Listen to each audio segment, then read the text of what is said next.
di tempat yang netral. Saya juga langsung menerima karena sebagai camat kita wajib. Nasib Camat Baito Sudarsono dicopot Bupati Konawe Selatan, tak pernah ikut campur persoalan hukum Guru Supriyani. Berikut ini nasib Sudarsono yang kini dicopot dari jabatannya sebagai Camat Baito, Konawe Selatan, Sulawesi Tenggara, Sultra. Keputusan Bupati Konawe Selatan, Surunudin Dangga mengganti Sudarsono karena tidak memberitahunya perkembangan kasus Guru Supriyani.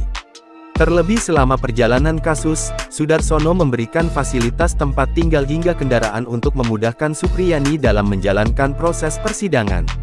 Namun karena dianggap tak kerap melaporkan perkembangan kasus, Sudarsono pun dicopot. Seperti diketahui, Sudarsono ramai jadi perbincangan usai mobil dinasnya diduga ditembak orang tak dikenal.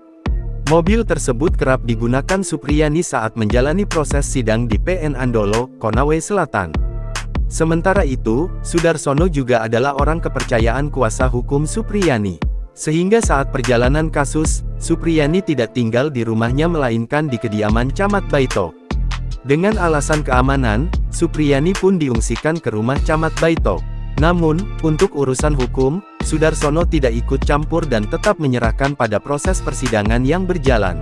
Dan pengacara sampaikan bahwa Ibu Supriyani kalau bisa dititip di rumah jabatan di tempat yang netral. Saya juga langsung menerima karena sebagai camat kita wajib memberi tempat ke warga kita yang dalam keadaan.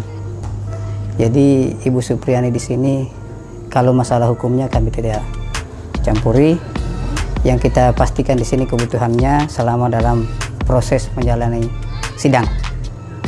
Hal tersebut diungkapkan, satu hari jelang pencopotannya yang dilakukan Bupati Konawe Selatan, Surunudin Dangga.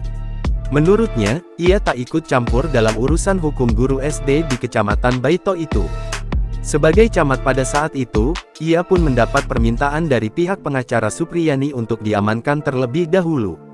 Pasalnya, bagi Sudarsono, ia merasa sudah kewajibannya untuk memberi keamanan warganya yang sedang dalam permasalahan.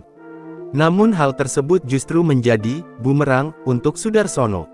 Pasalnya, ia tiba-tiba diganti oleh Bupati Konawe Selatan Surunudin Dangga. Download Tribun X sekarang, menghadirkan lokal menjadi Indonesia.